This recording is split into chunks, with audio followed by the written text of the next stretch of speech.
A'udzu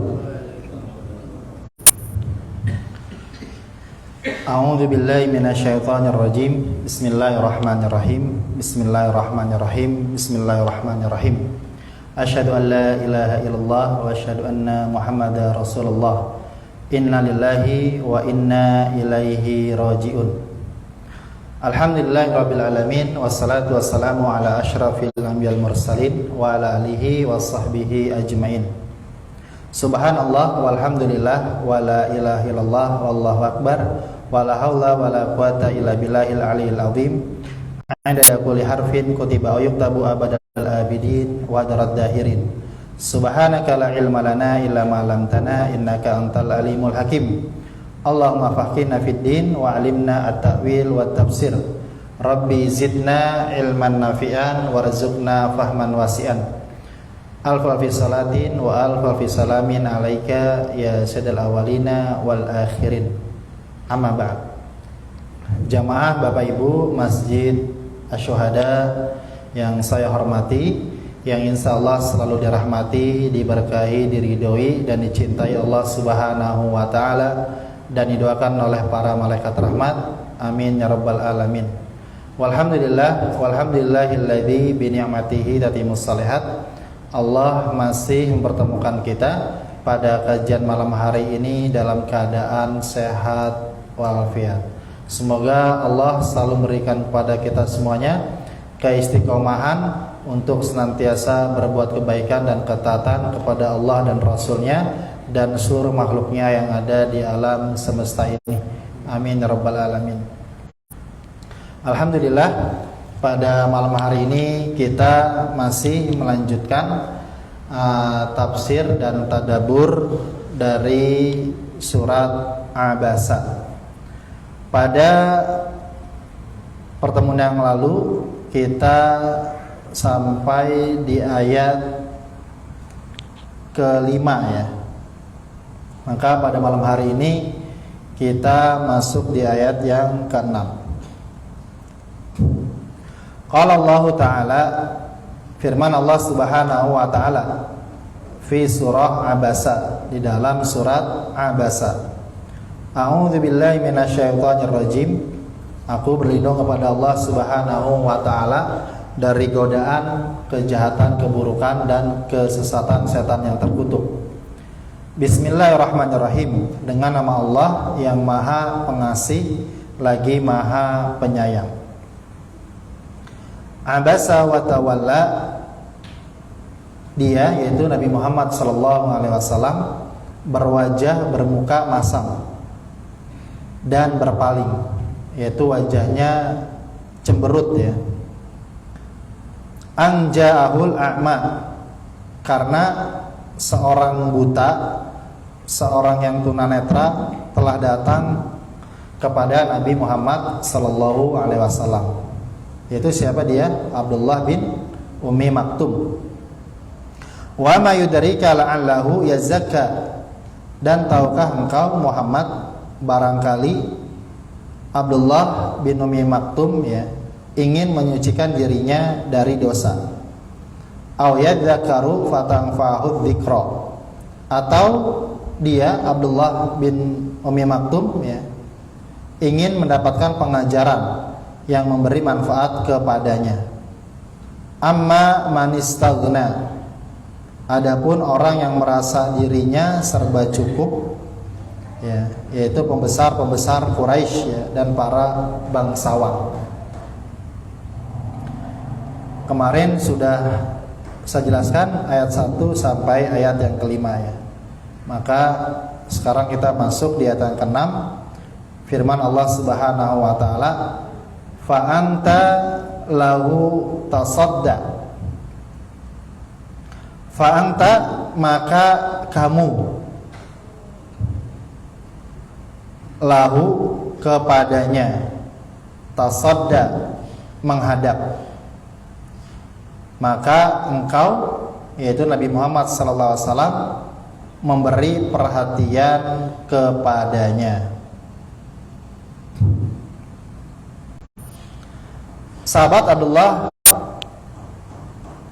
bin Abbas ya yang dengan Ibnu Abbas berkata bahwa yang dimaksud dengan kata tasodda, ya, fa anta lahu tasodda, ya, bahwa kata tasodda adalah kamu menghadapkan wajahmu kepadanya. Jadi ketika Abdullah bin Ummi Maktum, ya, datang, ya, kepada Nabi Muhammad sallallahu alaihi wasallam, ya, maka Nabi Muhammad sallallahu alaihi wasallam harus menghadapkan wajahnya, ya. Jadi ketika kita pun juga demikian, ketika ada seorang ingin datang kepada kita, mempunyai keperluan, mempunyai hajat, jangan sampai kita berbicara tapi wajah kita tidak menghadap wajahnya. Itu tidak boleh, ya. Jadi harus berhadapan seperti ini, ya. Nah, Ibnu Qutaibah berkata, ya, tasadda maksudnya adalah kamu menghadapinya, ya. Jadi tidak boleh cuek, ya. Jadi ketika Abdullah bin Ummi Maktum ingin belajar agama kepada Nabi Muhammad SAW, maka Allah memerintahkan, menyuruh kepada Nabi Muhammad, ya, untuk benar-benar dilayani, ya, seperti itu. Tidak boleh dicuekin atau wajahnya cemberut, ya, masam, ya, tidak enak seperti itu. Nah, jadi harus ceria, harus sumringah seperti itu. Nah, ayat ke-6 ini menjelaskan bahwa Allah Subhanahu wa taala menegur cara Nabi berdakwah. Ya, jadi Allah Subhanahu wa taala menegur cara Nabi berdakwah. Mengapa orang kafir lagi sombong itu yang tidak butuh dengan dakwah Nabi, tetapi Nabi justru datang mendekatinya. Padahal ada orang yang datang langsung kepada Nabi, tetapi beliau malah menjauhinya. Karena asbabun nuzul tentang sebab turun ayat ini sudah saya jelaskan, ya, bahwa ketika Rasulullah berdakwah kepada para pemuka Quraisy, para pembesar Quraisy, para bangsawan, ya,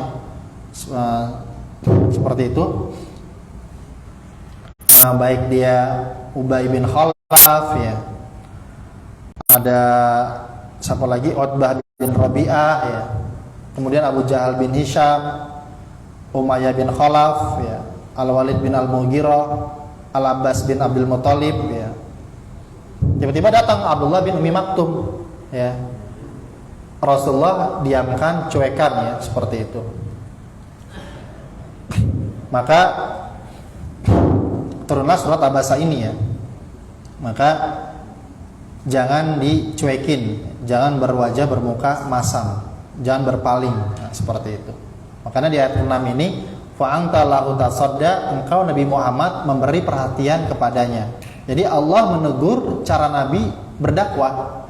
Mengapa orang-orang kafir Quraisy itu, para pemuka Quraisy, para pembesar Quraisy, para bangsawan, ya, yang sombong itu, ya, yang tidak butuh dengan dakwah Nabi, tetapi Nabi justru datang mendekatinya. Padahal ada orang yang datang langsung kepada Nabi, ya, yaitu Abdullah bin Ummi Maktum, tetapi beliau Rasulullah malah menjauhinya, seperti itu. Kemudian ayat berikutnya, di ayat yang ke-7,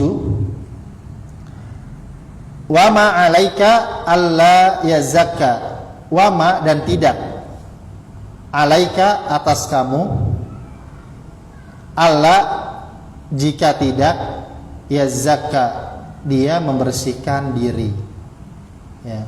Wa ma 'alaika alla yazakka, padahal tidak ada cela atasmu, ya, kalau dia tidak menyucikan diri, yaitu beriman.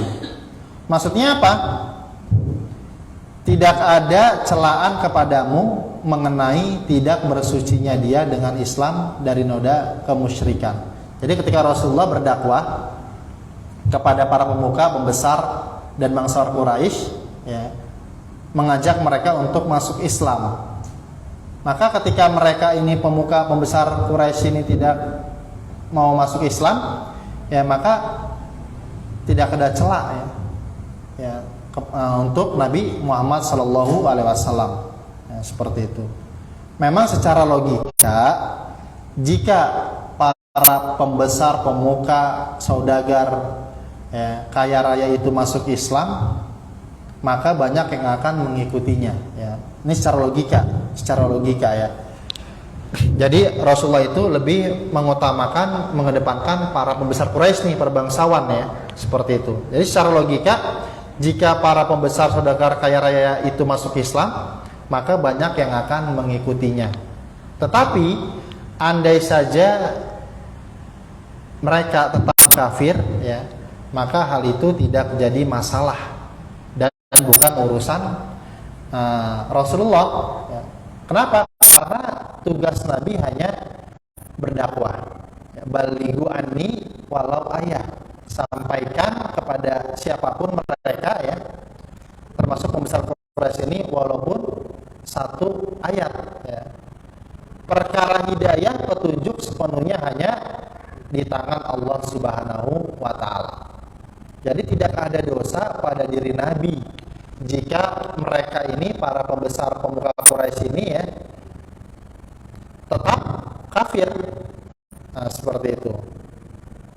Jadi wa ma'alaika alla yazaka, ya, maksudnya juga adalah apa yang akan menimpamu jika kamu seru ke dalam Islam tidak mau masuk Islam.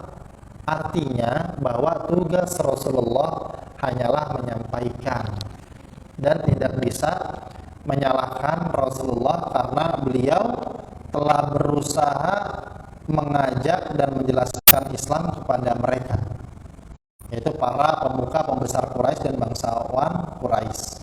Makanya ayat ini, ya, wa ma'alaika alla yazakka, ayat 7 ini menjadi pelajaran yang sangat berharga, bahwa yang paling penting bagi kita adalah berusaha mengajak pada jalan kebenaran. Kalau orang kita ajak tidak menyambut atau tidak menghiraukan, tidak menjadikan kita tercela, ya, seperti itu. Misalnya ada keluarga kita, ya, baik orang tua kita, anak kita, cucu kita, paman, bibi, bude, ya, seperti itu ya. Mereka tidak sholat, ya, atau sholat masih bolong-bolong, ya, atau mungkin mereka masih pelit untuk bersedekah, atau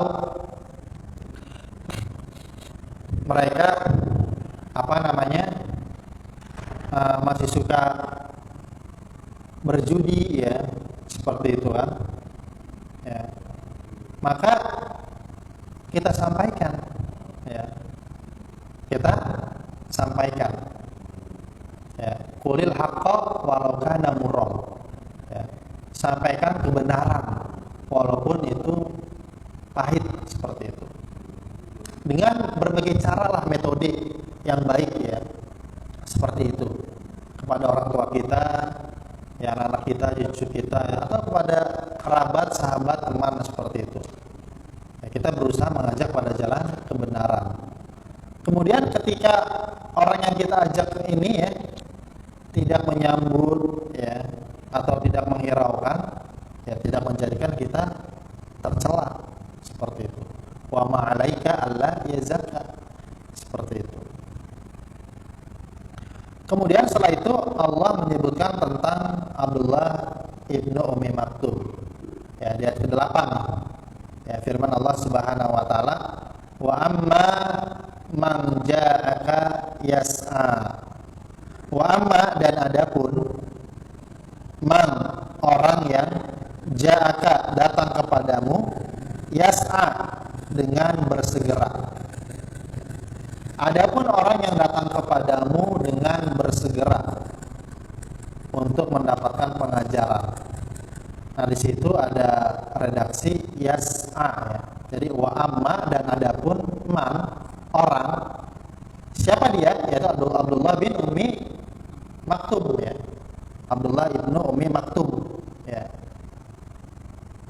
Ja'aka, datang kepada siapa? Kepada Nabi Muhammad sallallahu alaihi wasallam. Yas'a.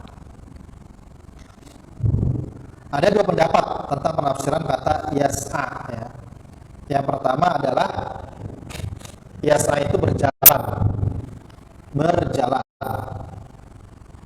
Yang kedua, yas'a adalah melakukan kebaikan. Ya. Maksudnya apa? Ibnu Ummi Maktum benar-benar datang kepada Nabi Muhammad SAW dengan berusaha mencari kebaikan, yaitu datang dengan semangat dan cepat tanpa ada beban dan kelambanan.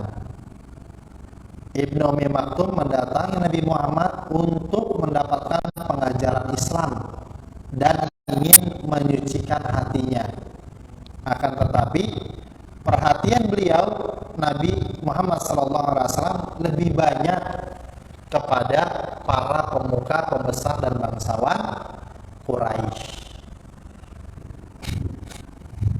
Kemudian yang ke-9, wa huwa yakhsha, dan dia, siapa dia? Yaitu Abdullah bin Ummi Maktum. Yakhsha, seorang yang takut kepada Allah Subhanahu wa taala. Jadi Ibnu Ummi Maktum ini mempunyai sifat takut kepada Allah Subhanahu wa taala. Ya. Makanya beliau ingin belajar agama kepada Rasulullah sallallahu alaihi wasallam. Innama yakhshallaha min ibadihi al-ulama. Ya. Sesungguhnya orang yang takut kepada Allah Subhanahu wa taala adalah orang-orang yang berilmu. Ya. Dan Abdullah bin Ummi Maktum ini mempunyai sifat karakter takut kepada Allah Subhanahu wa taala. Makanya dia ingin belajar agama kepada Rasulullah sallallahu alaihi wasallam. Nah, ini adalah peringatan kepada para penuntut ilmu ya, kepada talibul ilmi ya. Jadi ketika kita menuntut ilmu, maka hendaknya disertai dengan rasa takut kepada Allah Subhanahu wa taala. Menuntut ilmu bukan hanya untuk mencari wawasan, tetapi untuk menambah rasa takut kita kepada Allah Subhanahu wa taala. Jadi menuntut ilmu bukan hanya untuk mencari wawasan, tetapi untuk menambah rasa takut kita kepada Allah Subhanahu wa taala. Makanya para ulama salaf mengatakan apa? Rasa takut merupakan puncak dari ilmu. Ya, rasa takut merupakan puncak dari ilmu. Seperti itu. Ya. Jadi rasa takut itu termasuk apa? Termasuk iman. Ya, termasuk iman. Ya. Saya pernah menyampaikan di surat Al-Alaq ya, di ayat yang pertama tuh. Karena 5 ayat pertama dari surat Al-Alaq itu wahyu ya. Yang pertama turun kepada Nabi Muhammad sallallahu alaihi wasallam di Gor Hiro, di Gua Hiro ya. Jadi surat ayat yang pertama kali turun kepada Nabi Muhammad sallallahu alaihi wasallam adalah 5 ayat dari surat Al-Alaq. Iqra bismi rabbikal ladzi khalaq, khalaqal insana min 'alaq, iqra wa rabbukal akram, alladzi 'allama bil qalam, 'allamal insana ma lam ya'lam. Ya. Hanya kita kalau menuntut ilmu itu ya, kita harus mempunyai rasa takut kita kepada Allah Subhanahu wa taala. Makanya ayat pertama itu Iqra, bacalah. Ya, membaca apa saja. Ya, bisa membaca alam raya ini, ya, alam semesta ini ya. Membaca semua ilmu ya, semua ilmu kita baca ya. Baik ilmu akidah, tauhid, ilmu hadis, ilmu tafsir, ilmu fikih ya. Tapi ingat, Iqra ini adalah ilmu, ya. Jadi ilmu itu sangat penting. Tapi ilmu saja tidak cukup, harus bismi rabbik, ya, harus dengan membaca nama Tuhanmu. Nah, bismi rabbik ini apa?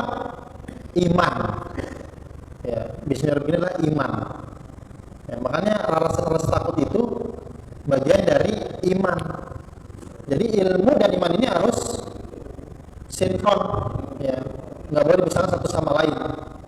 Ketika kita berilmu, ya, punya ilmu, tapi kita nggak punya iman, maka kita akan buta.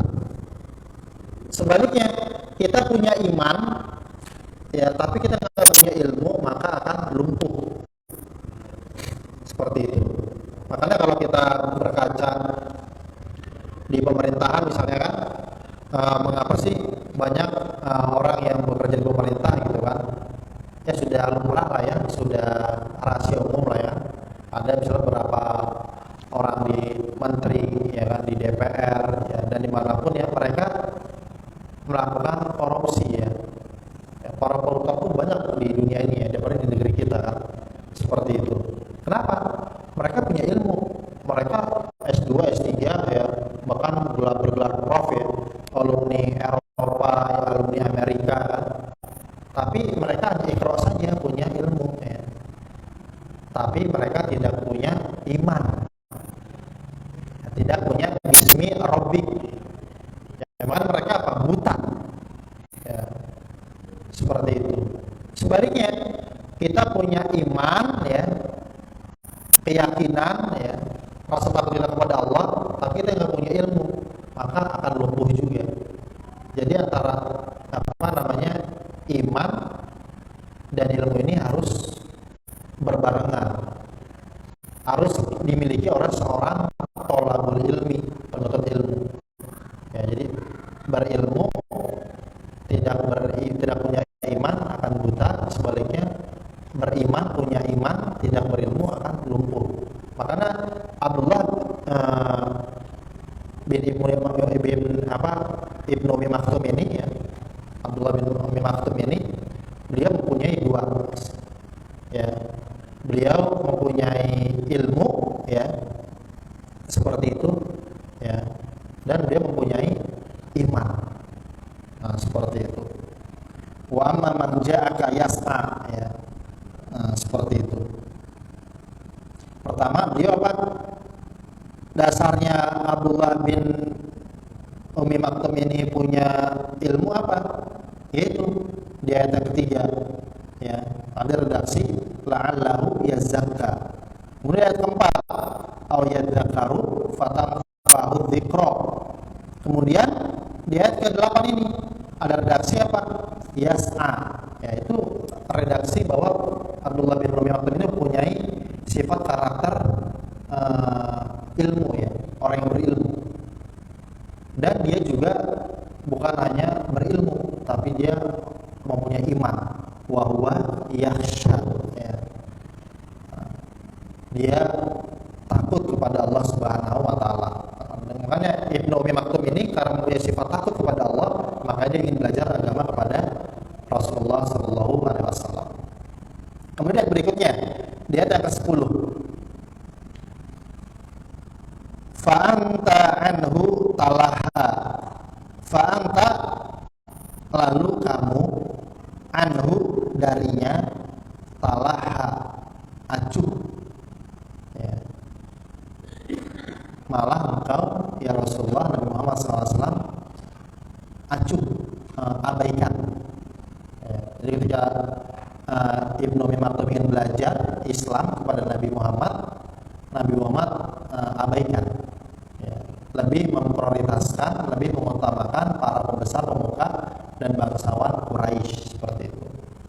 Nah, di sini ada redaksi talaha, ya. Nah, menurut Imam Az-Zajjaj, ya, ahli tafsir dan ahli bahasa Arab, ya, maksudnya talaha itu adalah melupakannya, ya. Jadi Rasulullah lupa, ya. Dia lebih fokus kepada pemuka pembesar bangsawan Quraisy.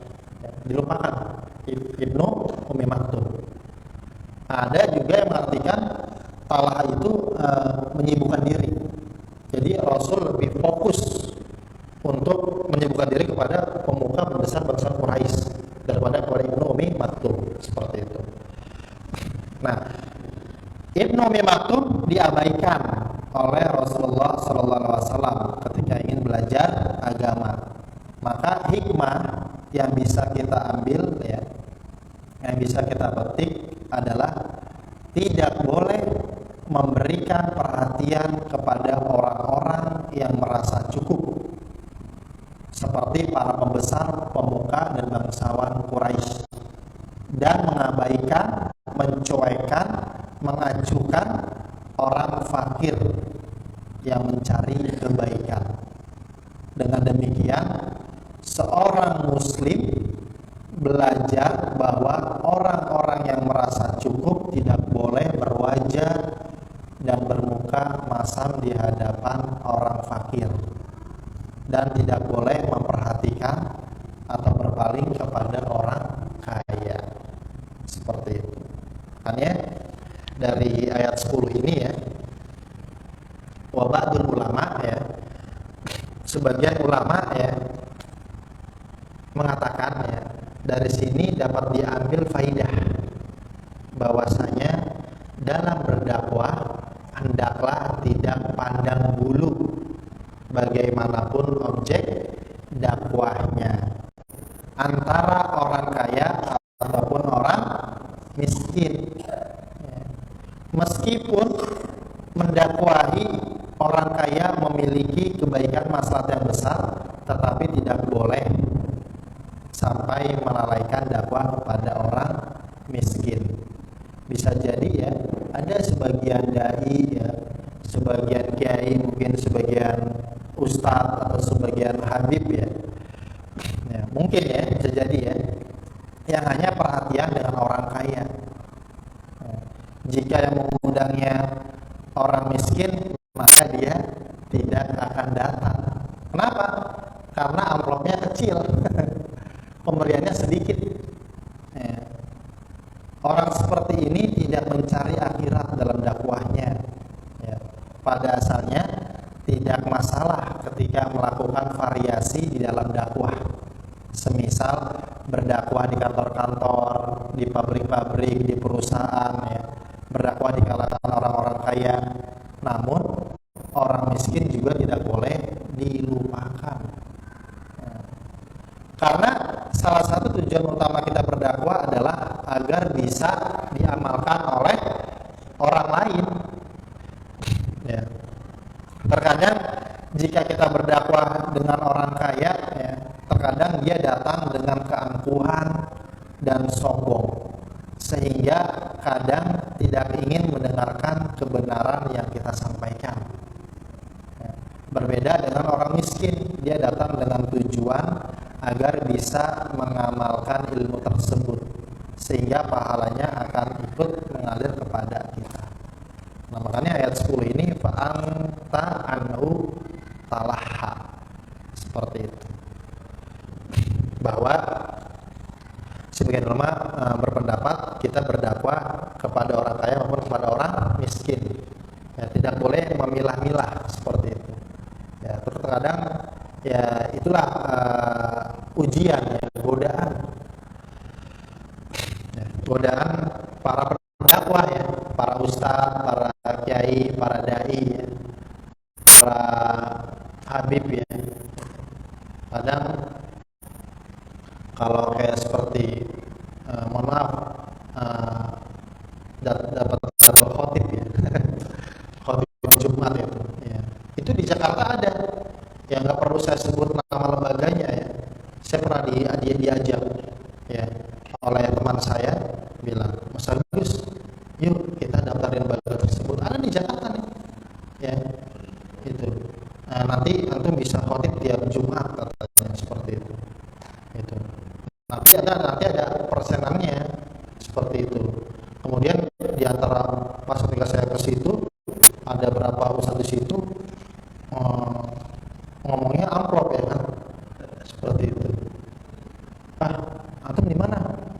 Anak di sana enak, amplopnya gede, ya kan. Kalau di sini saya nggak mau, seperti itu. Ada seperti itu. Akhirnya saya mohon maaf, akhirnya saya nggak bergabung dengan suatu lembaga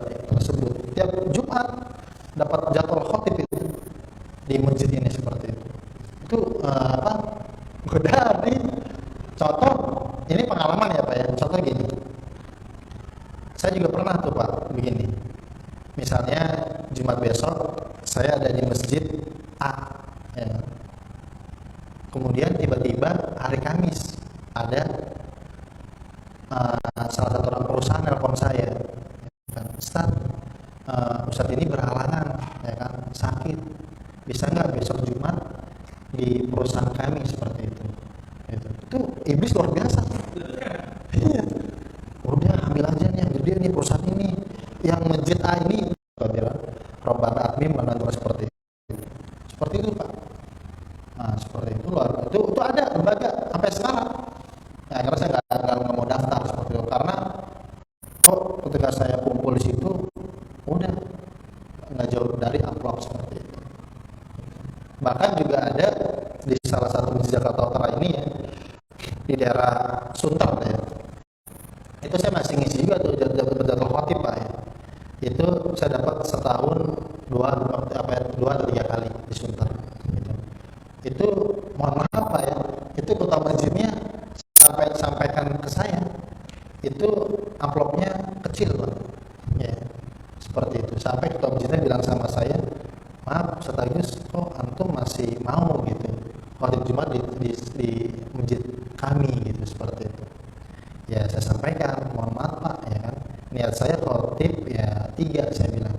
Pertama saya menyampaikan ilmu saya yang udah Allah berikan kepada saya. Yang kedua saya melatih retorika saya. Yang ketiga melatih mental saya. Karena Pak ini bilang, tahu kan Ustaz ini ya, dia sudah tidak mau lagi khotib di tempat kami gitu kan. Dan saya kenal Ustaz A, B, C, D seperti itu. Kenapa? Karena amplopnya kecil seperti itu. Makanya ayat 10 ini fa'anta anhu talaha seperti itu. Memang sebagian ulama mengatakan seperti itu. Jadi kalau kita berdakwah kepada siapapun ya, kepada orang kaya maupun orang miskin, tidak memilah-milah, tidak membeda-bedakan seperti itu. Ya. Nah ayat ini juga menunjukkan bahwa Nabi Muhammad SAW lebih memprioritaskan para pembesar dan bangsawan Quraisy yang hadir di forum itu. Ya. Walaupun niat Nabi itu baik, tetapi dalam penyampaian dakwah hal seperti ini dinilai kurang proporsional alias kurang tepat. Yang harus dilihat dalam penyampaian dakwah adalah siapa yang paling bersemangat memenuhi panggilan dakwah, bukan siapa yang paling tinggi kedudukannya, bukan siapa yang paling tinggi jabatannya. Hal ini dijelaskan pada ayat berikutnya di ayat 11. Apa kata Allah? Kalla innaha tadhkirah. Kalla sekali-kali tidak. Innaha sesungguhnya ia, tadhkirah peringatan. Ya. Di situ ada redaksi kalla. Ya. Maksudnya adalah janganlah kamu melakukan demikian. Ya. Nah dan di situ ada kata innaha, sesungguhnya iya. Ya. Ini ada dua penafsiran, dua pendapat. Yang pertama adalah ayat-ayat Al-Quran. Sekali-kali jangan begitu. Sesungguhnya ayat-ayat Al-Quran itu merupakan sebuah peringatan. Ya, ini pendapat Imam Muqatil. Pendapat yang kedua bahwa innaha di situ maksudnya domir ha ya, sesungguhnya ia adalah surat ini, yaitu surat Abasa. Itu pendapat Imam Al-Farouk seperti itu.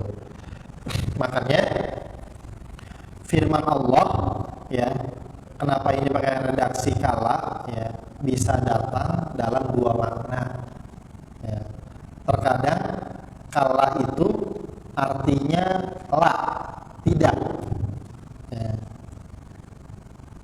Dan terkadang artinya haqqan, yaitu sungguh benar, seperti itu. Nah, para ulama berbeda pendapat ke dalam dua tafsiran tentang makna tadhkirah ya. Peringatan ya. Apakah ini ya adalah teguran atau peringatan Allah kepada secara khusus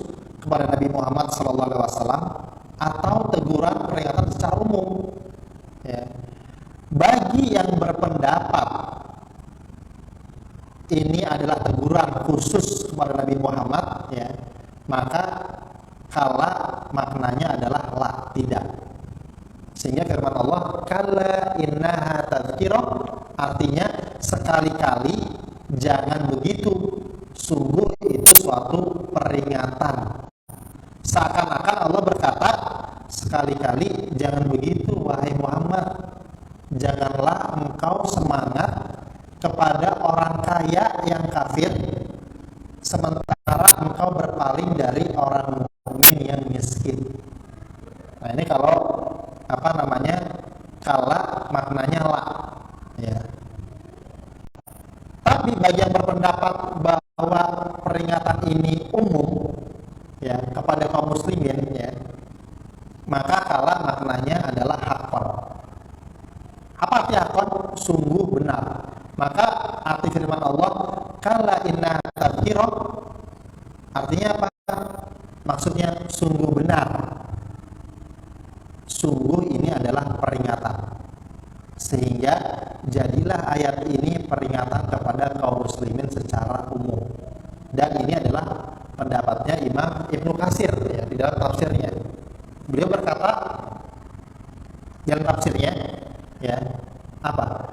Kala inna tadhkirah ay hadhihi suratu awil wasiyatu bil musawati bainan nasi fi iblagil ilmi min syarifihim wa wadi'ihim, yaitu surat ini atau wasiat untuk menyamakan manusia antara pembesar pemuka maupun yang miskin dalam hal penyampaian ilmu. Seperti itu. Makanya ayat 11 ini, kala inna tadhkirah, ayat ini menjadi penegasan tentang universalitas ajaran Islam. Sungguh ajaran-ajaran Allah itu suatu peringatan.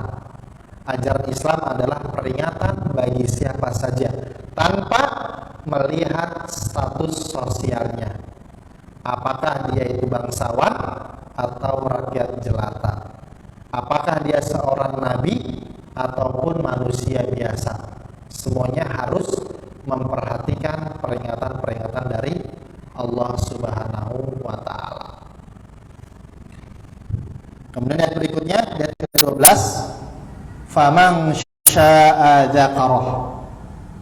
Faman, maka siapa yang syaa menghendaki, dzakarah, ia mengingatnya.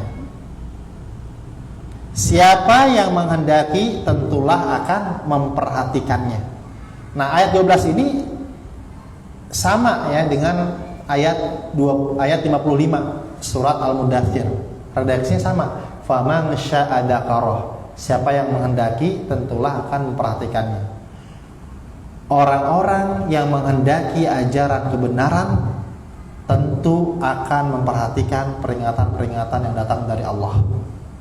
Hatinya akan terbuka menerima ajaran-ajaran Islam dan akan mengamalkannya secara istiqomah atau konsisten sebagai perwujudan dalam mengingatnya. Firman Allah Subhanahu wa taala di surat Al-An'am ayat 125. Famay yuridillah ayyahdiyahu yashrah sadrahu lil Islam wa may yurid ayudillahu yaj'al sadrahu dayyqan harajan ka'annama yas'adu fis sama kadzalika yaj'alullahu ar-rijsa 'alal ladzina la yu'minun. Maka siapa yang Allah hendaki mendapatkan hidayah, petunjuk, Allah akan bukakan hatinya untuk menerima Islam. Siapa yang Allah hendaki menjadi sesat, Allah akan menjadikan hatinya sempit lagi sesak, seakan-akan dia sedang mendaki ke langit. Begitulah Allah menimpakan siksa kepada orang-orang yang tidak beriman, kepada orang-orang yang tidak mendapatkan hidayah. Kemudian Allah menjelaskan keagungan Al-Quran di sisinya dan petunjuk Allah berada dalam kitab-kitab suci yang pernah Allah turunkan kepada para nabi dan rasulnya. Sebagaimana dijelaskan pada ayat berikutnya, fi suhufim mukarramah. Fi suhufin, dalam lembaran-lembaran, mukarramah, yang dimuliakan. Maksudnya adalah ia berada di dalam kitab-kitab yang dimuliakan. Dan ini ada dua pendapat. Ya, yang pertama, bahwa ia adalah Lauhul Mahfuz, pendapatnya Imam Muqatil. Ya. Yang kedua, bahwa ia adalah kitab-kitab para nabi. Ya. Fi suhufim mukarramah. Jadi suhuf itu adalah kitab. Ya, kitab-kitab para nabi. Ya, firman Allah Subhanahu wa taala di surat Al-A'la ayat 18 dan 19. Inna hadza la fi suhufil ula suhufi Ibrahim wa Musa. Sesungguhnya penjelasan ini terdapat dalam suhuf, lembaran-lembaran, yaitu kitab-kitab yang terdahulu, yaitu kitab yang diturunkan kepada Nabi Ibrahim dan Musa. Ya. Karena suhuf itu bagian kitab, ya.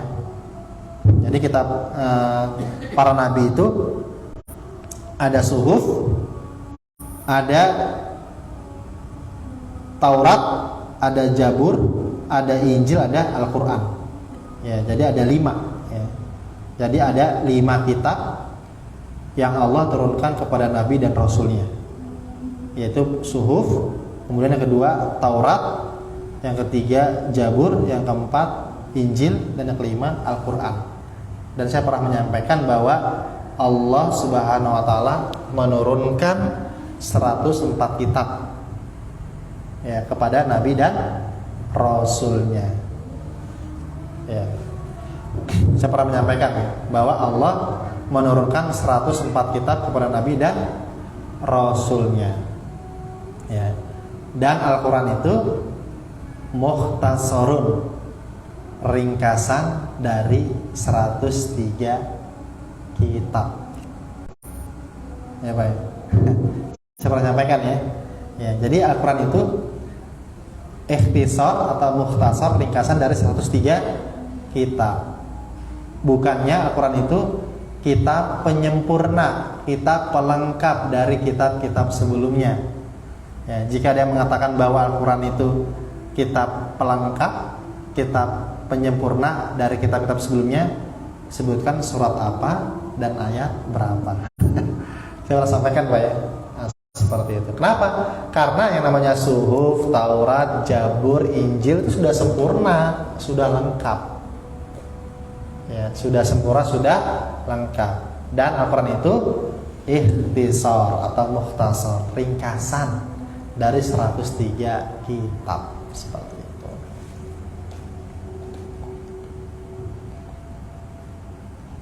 Kemudian ayat berikutnya, ayat 14, firman Allah, marfu'atin mutahharah. Marfu'atin, yang ditinggikan, mutahharah, disucikan. Ya. Nah, di situ ada redaksi marfu'atin. Nah, ini ada dua pendapat, ya. Yang pertama adalah mulia, bahwa Al-Quran itu, kitab-kitab para nabi itu yang diberikan oleh Allah itu adalah mulia. Yang kedua, marfu'atin, tafsirnya apa? Keberadaannya di atas langit yang tinggi. Jadi kitab-kitab para nabi itu, yang 5 tadi itu, ya, suhuf, Taurat, Zabur, Injil, dan Al-Quran, mulia semuanya, dan keberadaannya di atas langit yang tinggi. Nah, kitab para nabi itu, ya, Al-Quran itu bukan hanya mulia, bukan hanya keberadaannya di atas langit yang tinggi, tapi mutahharah. Ya. Apa mutahharah itu artinya? Suci. Ya. Bahwa suhuf, Taurat, Zabur, Injil, dan Al-Quran itu kitab suci. Kitab suci, ya. Nah, mengenai mutahharah ini ada 4 pendapat. Pendapat yang pertama dikatakan pendapat Imam Al-Hasan, bahwa yang maksudnya mutahharah adalah suci, karena tidak diturunkan atas orang-orang kafir. Ya. Jadi Al-Quran itu tidak diturunkan ya, atas orang-orang kafir ya, suci karena tidak diturunkan atas orang-orang kafir. Ya. Kemudian maksudnya apa? Petunjuknya buat manusia, udah linas, kafir maupun muslim. Tapi para nabi itu tidak ada yang kafir ya, Pak. Seperti itu. Kedua, pendapat kedua dikatakan pendapat Imam Muqatil bahwa yang maksud dengan mutahharah itu suci dari kesyirikan dan kekufuran. Seperti itu. Maksudnya apa? Al-Quran itu ya tidak mengajarkan untuk kesyirikan dan kekufuran. Ya, karena apa? Karena para nabi dan para rasul diutus ke muka bumi ini pasti yang pertama apa? U'budullah wala tusyriku bihi syai'a. Sembahlah Allah dengan hak, dengan benar. Janganlah kita menyekutukan Allah, berbuat syirik kepada Allah. Pendapat yang ketiga, pendapat Imam Al-Farra, bahwa yang dimaksud dengan mutahharah suci karena tidak disentuh kecuali oleh orang-orang yang bersuci. Pendapat yang keempat, pendapat Imam Yahya bin Salam, bahwa yang maksud dengan mutahharah suci apa? Suci dari kotoran. Ya. Perlu diketahui bahwa Al-Quran itu ya, dan kitab-kitab yang lainnya, Suhuf, Taurat, Zabur, Injil adalah kitab yang mulia. Kedudukannya yang tinggi di sisi Allah dan disucikan, yaitu tidak ada penyimpangan dalam Al-Quran. Juga tidak ada kebatilan, tidak ada perubahan, semuanya disucikan oleh Allah Subhanahu wa taala. Dan sebagian ulama berpendapat ya tentang ayat 14 ini ya, bahwa ayat 14 ini dalil ya, meskipun tidak langsung hendaknya Al-Quran diletakkan di atas barang-barang lainnya, bukan di bawah. Karena Allah mengatakan marfu'ah, Al-Quran itu terangkat. Meskipun konteks ayat ini berkaitan dengan Al-Quran yang ada di Lauh Mahfuz yang dimuliakan oleh Allah, tetapi tidak ada salahnya tatkala kita di dunia mempraktekkan adab dengan cara meletakkan Al-Quran di atas bukan di bawah. Karena hal ini Al-Quran berisi firman-firman Allah yang suci dan mulia. Nah, ini ayat 14 ini juga menjadi dalil bahwa kalau kita punya Al-Quran di rumah ya, kita punya buku-buku lainnya, jangan sampai posisi Al-Quran ini berada di bawah atau berada di tengah. Ya, kita punya buku akidah, tafsir, tauhid, kita punya Al-Quran harus posisi di atas, seperti itu. Marfu'atim mutahharah. Jangan sampai Al-Quran ini posisi di bawah atau di tengah atau di atas. Naruh HP di atas Al-Quran juga nggak boleh. Ini sebagian ulama, wabadul ulama berpendapat dengan ayat 14 ini. Karena Al-Quran itu marfu'atim mutahharah, ya, mulia, tinggi dan suci. Jadi nggak boleh, jangan sampai kita di rumah menaruh di atas Al-Quran itu baik gelas maupun pensil maupun HP maupun uang. Ya, dia harus di atas segala-galanya. Nah, kadang kita belum tahu atau kadang kita juga teledor. Seperti ini sebagian ulama berpendapat mengenai ayat 14 seperti itu. Jadi kalau misalnya kita punya sahabat, teman atau keluarga atau istri atau anak kita ingatkan. Ya, misalnya kita ada Quran di atas TV ya atau di atas meja, kemudian naruh HP. Nah, kita ingatkan. Ya, jangan taruh benda sesuatu pun di atas Al-Quran, mushaf Al-Quran. Dalilnya apa? Ayat 14. Marfu'atim mutahharah. Seperti itu. Baik, jika ada pertanyaan dari jamaah atau ingin menambahkan, saya persilakan seputar surat Abasa.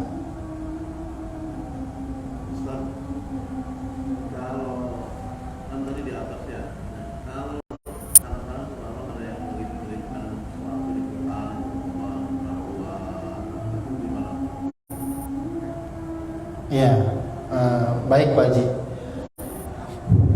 apa namanya? Ada juga sebagian ulama Pak Haji, sebagian ulama ini sebagian paling ya berpendapat bahwa apa namanya? Al-Quran itu tidak boleh ditaruh sesuatu. Ada sebagian ya Pak Haji mushaf ini ya. Baik uang, bahkan seperti dilipat tanda ini juz 1, juz 2 ya Pak Haji, seperti itu. Ini sebagian ulama. Tapi ada sebagian ulama mengatakan boleh seperti itu. Misalnya menaruh catatan ya Pak Haji ya, atau pembatas atau uang ya kan, tidak masalah seperti itu. Tapi terkadang ada keyakinan orang apa? Kalau uangnya aman biar nggak diambil sama tuyul ya kan, maka selipkan di Al-Quran seperti itu. Ya, ya. Seperti itu. Kalau yang surat Yasin ataupun surat kecil terus ditaruh di lantai ini, misalkan ya sekarang ada di lantai, itu boleh apa? Ya, wabadul ulama diusahakan jangan Mas. Diusahakan bagaimana caranya dia di atas lah. Kalau kita punya atas, taruh di atas Quran. Atau kita punya HP Al-Quran. Kalau Yasin itu kan bisa kita kantongin seperti itu. Ya, walaupun itu isinya Al-Quran. Ya, usahakan jangan taruh di lantai. Iya, karena itu isinya Al-Quran. Terutama, nah terus pertanyaan begini, ini Al-Quran yang saya baca ini kan ada artinya ya kan? Ada artinya. Terus gimana kita punya Quran juga yang semuanya Arabnya semua? Nah itu sebagian orang mengatakan yang Arabnya full taruh di atasnya. Nah seperti itu. Gitu. Walaupun itu cuma surat Yasin doang atau ada 4-5 surat ya, surat Yasin, Al-Mulk, ya, Al-Waqiah misalnya itu kan, tetap ya seperti itu. Gitu. Kita secara adab ya, secara adab kita hormati seperti itu. Jadi nggak masalah ya Pak Haji ya, nah, seperti itu. Kebanyakan ulama membolehkan nggak masalah, seperti itu. Ada lagi Pak yang ingin bertanya atau yang menambahkan?